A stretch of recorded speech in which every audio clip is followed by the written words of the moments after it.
Ms. Gabbard as well. Senator Ernst. Thank you, Chairman Cotton and Ranking Member Warner. And good morning to my distinguished colleagues.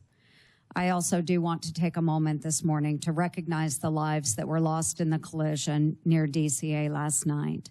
It is a truly heartbreaking tragedy. My prayers are with the victims' families and their loved ones. So thank you. Duty, honor, service. These are not just words. They are principles that have guided Lieutenant Colonel Gabbard. As a young enlisted soldier in the Hawaii National Guard, Tulsi answered the call to duty upon her deployments to the Middle East. From graduating at the top of her class from the Accelerated Officer Candidate School at the Alabama Military Academy, the first woman to do so, to serving as the youngest member of Hawaii's legislature, she upheld honor while breaking barriers both in uniform and in her civilian leadership roles. And today, Lieutenant Colonel Gabbard demonstrates her commitment to service by sitting before this committee, prepared to answer the nation's call yet once again, this time as the next Director of National Intelligence. Tulsi and I share similar backgrounds, both to our nation and to our communities. We've worn the same uniforms, serving in the Army National Guard and Army Reserves, leading battalions and deploying to Iraq and Kuwait. We've both had the privilege of serving in our state legislatures and in Congress, representing the people who shaped our lives and our communities.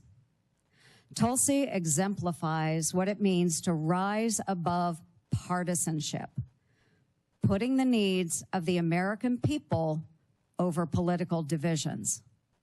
She put her own life on the line in combat operations and now has set aside partisan differences as a former Democrat member of Congress to answer the call to serve in a Republican administration. The mainstream media has fought to paint their own picture of Tulsi Gabbard.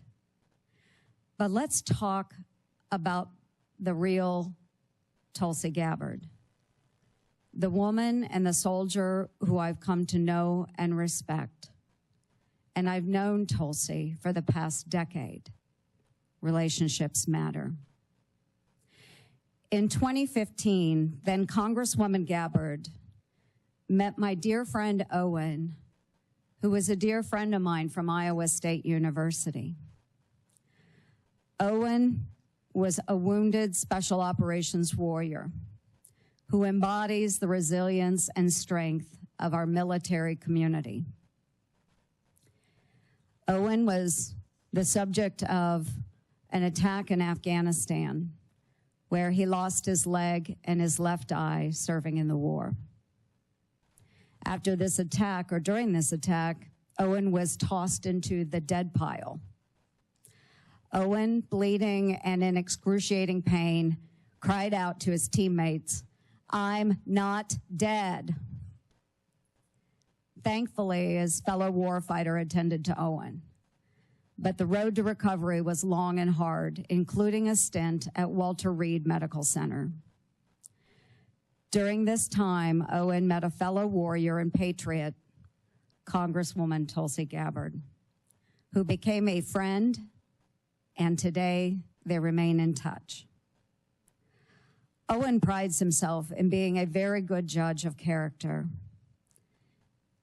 And Tulsi, he speaks volumes of your character. Owen's final message to me before this hearing was, Tulsi has maintained her integrity throughout her career. She's the same gal I met in 2015. She always makes time for our old, broken warriors. And colleagues, I will leave you with this. You know me. I trust Tulsi Gabbard. She will be honest with you. She will listen to your concerns.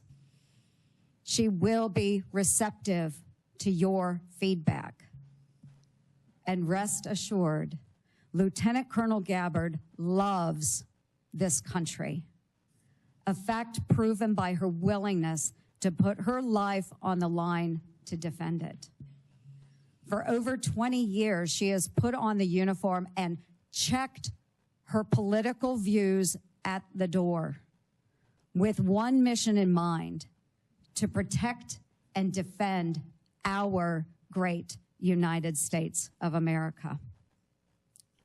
Tulsi, duty, honor, and service have marked your life. Thank you for your extraordinary dedication to our nation, for embodying the values that make our military the best in the world, and for stepping up to serve yet once again as President Trump's Director of National Intelligence. Relationships matter. I urge my colleagues to support this nomination. My best wishes to you, Tulsi, and to your family. God bless our country. Thank you, Mr. Chair. Thank